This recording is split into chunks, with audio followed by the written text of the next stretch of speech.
everyone, it's Jay the Nerd here. Make sure you hit the subscribe button down below to get all the nerdy content you'll ever need every Saturday. And I know that feels like an empty promise because I have not been making videos every Saturday lately, but I've been really going through it and things are starting to get better.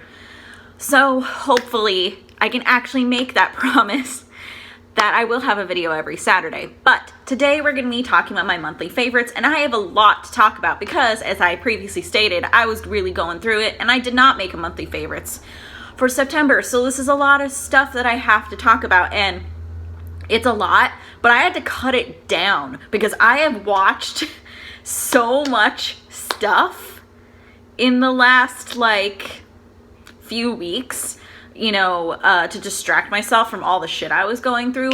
So yeah, I had to narrow it down a bit.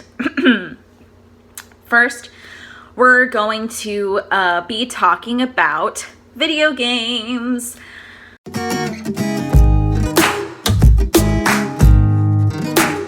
Now, I haven't played a whole ton of games lately because I go through phases where I obsessively play a ton of games or obsessively watch a ton of TV. And I've been kind of going in the obsessively watching TV vein lately. But I have played some stuff in the last month or two. And first, I'm going to be talking about Life is Strange True Colors, which is something I've been waiting for a very long time, and I was very excited about it. And let me tell you, I honestly think that this one was as good as the first Life is Strange. Now, that's a big thing to say, seeing as how amazing the first Life is Strange was and how popular it was. But I really do think it was as good. You get to be bi again. The mystery is great. The use of powers is great. Steph from Before the Storm is in it, and she is... I love her. So it was just really, really, really great. And if you loved the first Life is Strange, I really think that you should play this. You don't have to play Life is Strange 2 or anything like that to play this one. You don't even have to play Life is Strange 1 to play this one. Though if you had played Life is Strange 1 and Before the Storm, I think you will appreciate the Steph stuff even more. But yeah, you don't have to play any of the other games to play this one, and I really think you should play it because it's so good. And the next one I'm going to be talking about is Ghost of Tsushima, which is a game that I've been wanting to play for forever, and I finally got it, and I'm really enjoying it. I'm not super far into it yet because I've gotten distracted by other things, but so far I really, really like it, and it's the director's cut version for the PS5, and it literally looks so freaking gorgeous on my TV and PS5, and just, ooh, beautiful. And the next one is House of Ashes, which you've probably seen me talk about Until Dawn because it's my favorite horror game. And the other in the Games in the Dark Pictures anthology, this is the third one. And I personally think it is the best one. I think that they finally got back to their roots from Until Dawn, and it was so good. It was leagues better than Man of Medan and Little Hope. So much better. I can't even tell you how much better this one was from the previous two. I really enjoyed it. They really got back to their roots with the creepy monsters, like the monsters in Until Dawn, and it was just really, really good and a really fun game to play for Halloween season. And the final one is Guardians of the Galaxy, and as I film this video, I'm only a few hours into it, but it is absolutely amazing. I was hooked from the start. Guardians of the Galaxy is one of my favorite Marvel movies, so I was really excited for this, and I was really hoping it would be better than the very disappointing Avengers game that came out a while ago, and it is so much better. It is so good. I love it so much. It's like a classic RPG. You get to play as Peter, and you also get to have help from the other Guardians, and it is just so much fun. It looks beautiful on the PS5. The soundtrack is incredible, obviously, because it's Guardians, and everything is just so good. I can't tell you how good this game is. So if you like Marvel, I would highly suggest you play it because it is so good. Next, we're going to be talking about anime, of course.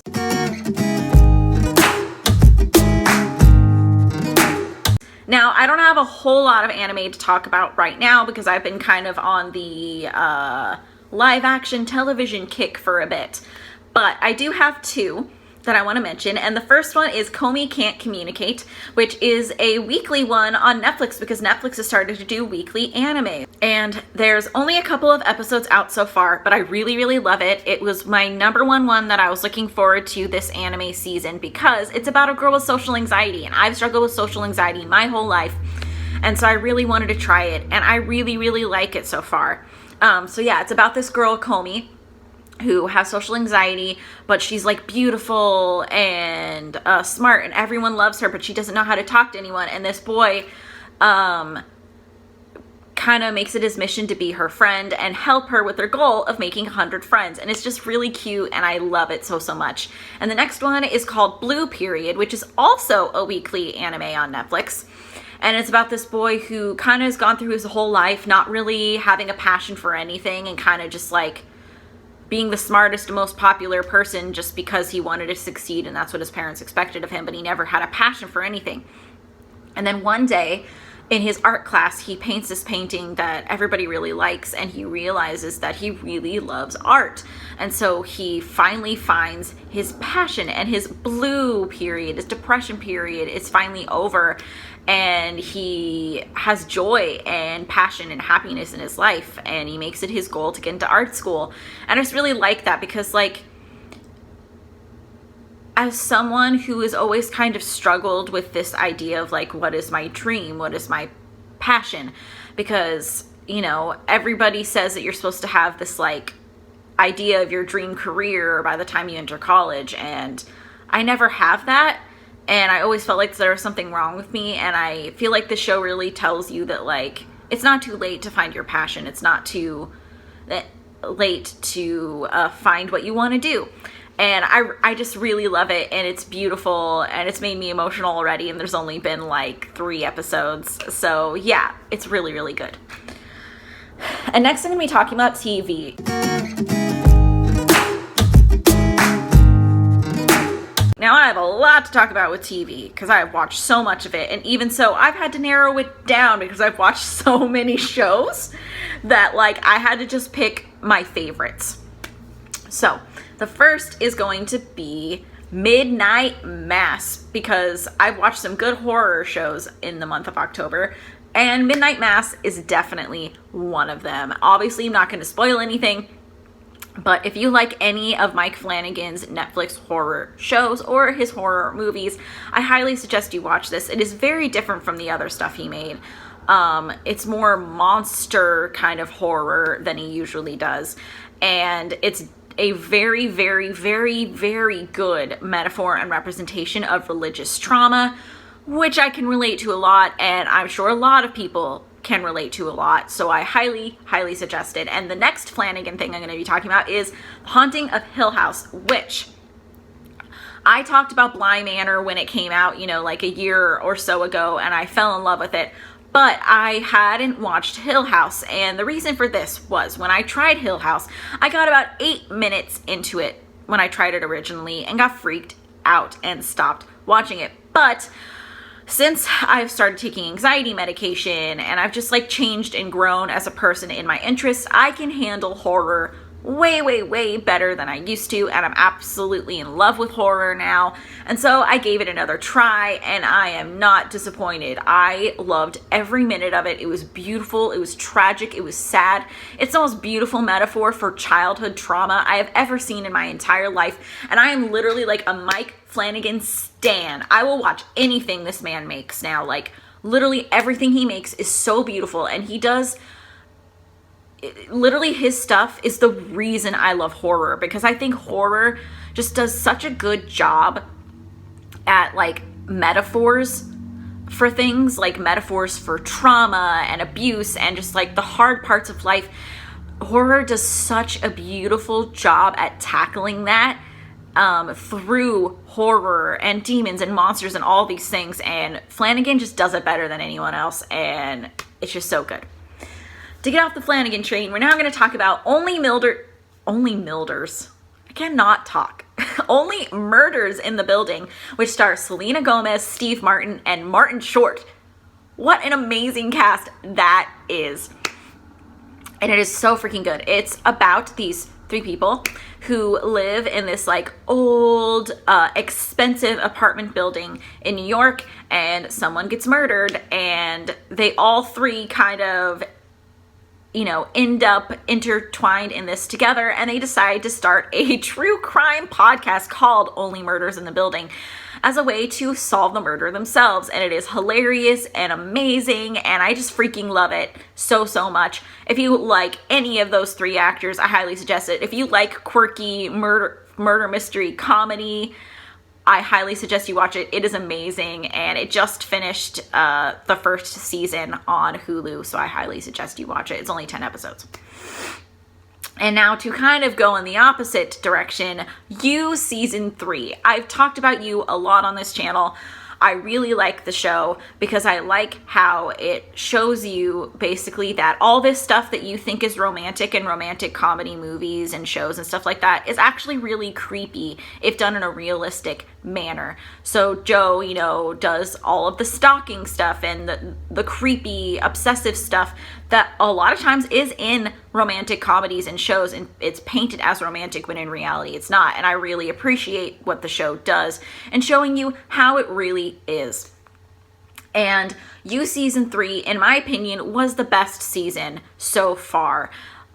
In the way that they amped up the drama and the shock and the plot twists and everything. It was just really good. And I just love it. And Penn Badgley and Victoria Pedretti just continue to be some of the greatest greatest TV actors in the business. And I won't watch anything that the 2 of them are in. And then finally, we're going to talk about Good Omens, which is a show that I put off trying for a long time because it just looked too silly for me, and I'm not big on like British style humor, but it's one of my boyfriend's favorite shows. So I finally decided to watch it, and I was absolutely in love. I binged all 6 episodes in like a day and a half, and I ship Aziraphale and Crowley so much, and I love them, and David Tennant is perfect, and I just freaking loved it. Oh my god, I cannot wait for season 2. I fucking loved it so much, and I want to tell everyone in the universe to watch it, and I want to read the books. Anyways, okay. Now we're going to talk about movies.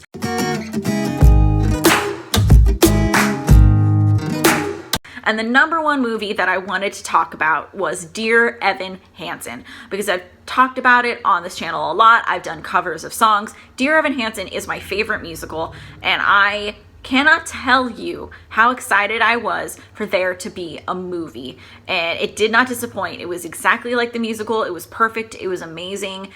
There was a song or 2 that they cut from the movie just because it works. You know, there's always going to be moments where it works on stage, but it doesn't really work logically in a movie. That was fine with me. I was happy that Ben Platt got to be Evan Hansen again because he was perfect as Evan Hansen. I just freaking loved it, and I thought that the movie was a perfect representation of the musical, and I cried a lot, and it was beautiful and amazing, and I loved it. And next, we're going to talk about Free Guy, which is a movie that I had wanted to see for a while, and it finally was available for streaming, so I got to see it, and it's definitely the most misleading movie trailer of all time because the movie trailer made it look stupid, but the actual movie was amazing, and I loved it. And if you don't know what it's about, it's basically Ryan Reynolds plays an NPC in a GTA-like online game, and he, you know, basically kind of goes against the game code and does his own thing, and it's really funny, and I loved it, and it actually made me cry a bit, which is surprising. And lately, I've been on this journey to watch all of these classic horror movies that I never saw because I grew up being terrified of horror, and now I'm obsessed with it. And my favorite of the ones that I've tried so far is Nightmare on Elm Street. I really loved it. It was creepy in all the best ways. It was surprisingly like high quality for a horror movie made in the 80s. Johnny Depp was in it. I loved that, of course, because I love Johnny Depp, and I've obsessively watched all of his movies since I was a kid, and it was just really good. It did the scares so well. It was really good. Like, I was so surprised by how creepy and well done, like, the gore was, and like everything was, it was just so good, and I absolutely loved it. And the final category, which is going to surprise the universe, is sports.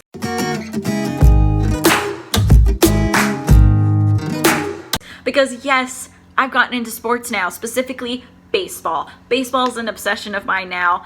The Dodgers are my team. That was always going to be the case because my dad has been a Dodgers fan literally since before I was born. And that's just kind of how it goes. You go with the team that you've always grown up with your family loving, and I love them, and I was just... Okay, so a few weeks ago, I basically just got this desire to watch a Dodgers game with my dad, and I fell in love with baseball, and I fell in love with the Dodgers. And yes, they're done for the postseason. Sad. But I will always love them and always root for them, and honestly, it's pretty great to be into a sport and have kind of something to root for, and it's nice to share something with my dad, and for us to kind of get over some stuff and bond, and yeah. So that is it for my monthly favorites for October, and I will hopefully see you next Saturday. Bye.